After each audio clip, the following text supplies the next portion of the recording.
Excellencies, ladies and gentlemen, welcome back to AVI Voice interview program. So today, I have an interesting topic which we will explore the new development in the Russia-Ukraine war. So as for the introduction, the Russia-Ukraine war stretched into another year, and the recent developments suggest an escalation that could have a far-reaching implication beyond the Eastern Europe. Additionally, the reports indicates that North Korea may be deploying troops to support Russia, marking an unprecedented international involvement in the conflict.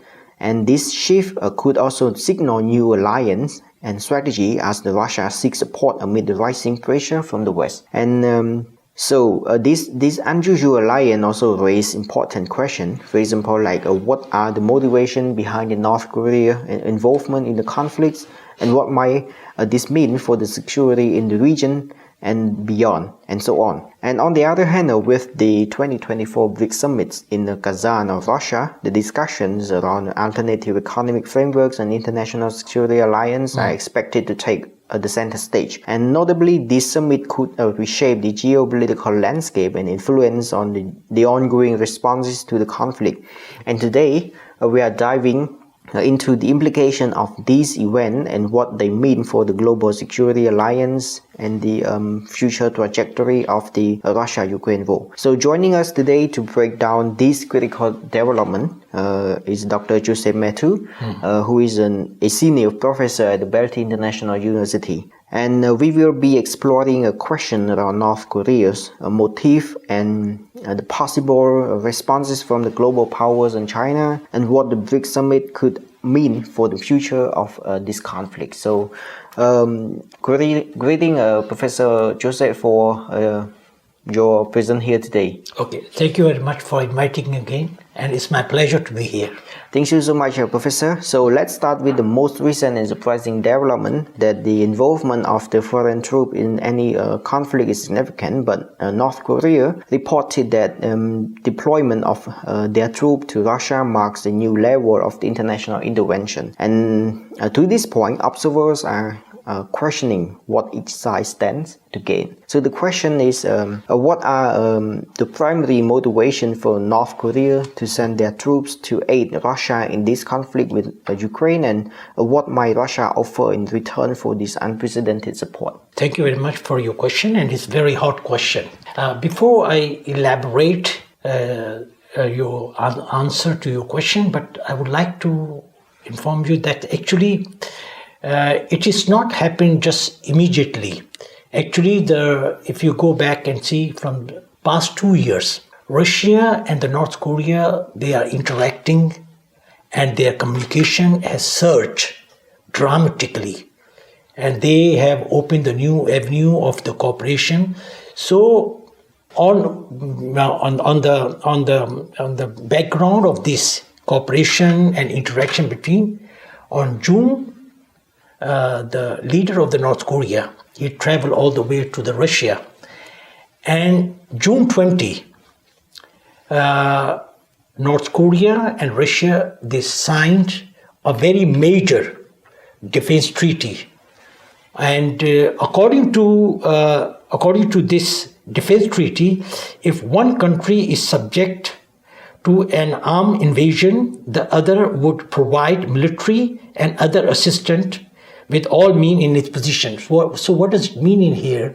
That if the treaty said that if the country is attacked, either country is attacked from the outside forces, so other country will help them materially with the forces and all these things that what they have at their disposal. So its treaty completely simply mean that if any country attack on North Korea, it means they consider attack on Russia. If they attack on Russia, it means that North Korea consider attack on the North Korea. It's the same of the allies of the NATO also. They have one of the clause, they say like this. So what is the meaning here?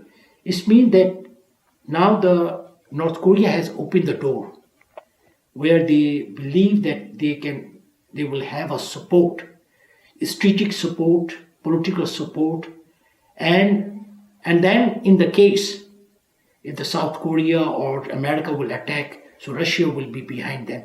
Before that, they were alone. They were isolated. But now, when they have signed the treaty with Russia, so they believe now they have a friend who will protect me in the case if there is an attack on North Korea.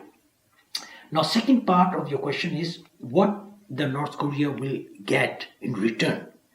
So there are 5 important advantage. There are 5 points that I believe I analyze it that probably the North Korea will get.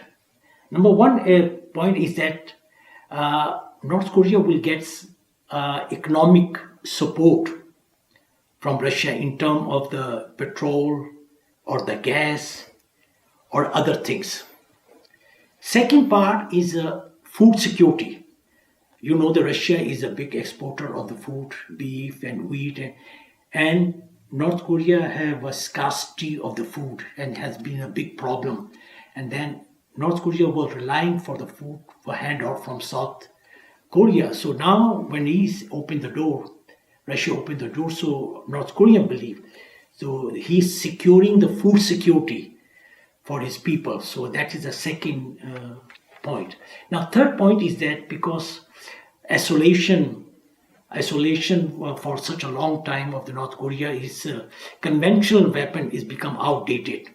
So the North Korea is looking the technology and the help and support of Russia to update its conventional weapon system, which is completely outdated. Number 4 is also North Korea looking at the transfer of the high-tech technology for the weapon, for the conventional weapon system. So he looking for the... And number 5th point, which I believe is that North Korean, they believe that when this soldier who deployed, and they will be in the front line, so they will be learning a modern warfare technique. And then when this soldier will return to North Korea, so they will bring back what their technology and the knowledge about the modern warfare. And in the modern warfare, the drone technology is now they develop, which is actually North Korea is not aware of it, because a drone is being used in the war now as a weapon. So the North Korea do not have that technology. They are not aware of it. So when this soldier will be deployed there, they will be learning this technology and the system, how does it work, and when they will return, they will be putting this system in the North Korea army. So these are the 5 advantages I believe in return North Korea will get. So it is sort of like a situation here. Russia need North Korea because he is facing the recruitment problem of the army, he is short of the army. And then North Korea looking for the partnership because he has North Korea have a threat from the South Korean and American. So it is sort of like a win-win strategy here. So North Korea also winning because now the North Korea have a partner, strategic partner, not the economic partner, strategic partner who will support if the North Korea will attack by South Korea or American forces. Russia is protected by because Russia have an advantage supplying the troops and also the weapon. So these things for the both country when they concluded this thing. So the thing was in the mind they need each other. So friend is the friend in need is a friend indeed. So the friend, so they believe, so they rely on each other, and that is a motive, and that is a reason. So the deployment of the North Korean troop into the Russia is a direct result of signing of the defense treaty on June 20. So just